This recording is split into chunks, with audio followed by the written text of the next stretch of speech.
ভাই ফেসবুকে ঢোকা যাইতেছে না এই মামুন আর লায়লার ভিডিওর জন্য। শুধু ফেসবুক না, মানে অন্য কোনো সোশ্যাল প্ল্যাটফর্মে ঢোকা যাচ্ছে না।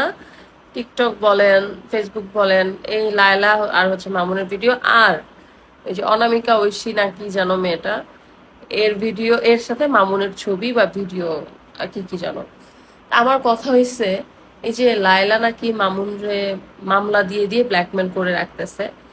ভাই লায়লা, লায়লা আপা, আপনি তো জানেন খুব ভালো করে যে মানুষের মন যদি না থাকে কোথাও, মন যদি উঠে যায়, সেই মানুষকে হাজার কিছু করেও আপনি হয়তো বেঁধে রাখতে পারবেন, কিন্তু মন পাওয়া যায় না।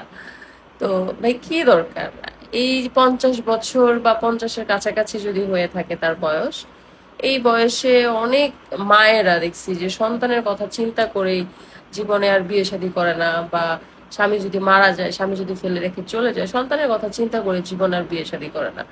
আপনার বয়স হয়ে গেছে এত, মানে আপনি কি শুরু করছেন? মানে এরা হচ্ছে কি শুরু করছে, এ 2 দিন পর পর যে এই যে কাহিনীগুলি করে, সে আবার বলতেছে যে মামুন তার বেডরুমে কি করে। ভাই আমার বেডরুমে যদি আমি কাউকে অ্যাক্সেস না দেই, কারো বাপের ক্ষমতা আছে আমার বেডরুমে এসে এইভাবে আমার সাথে শুয়ে থাকবে, ভিডিও করবে?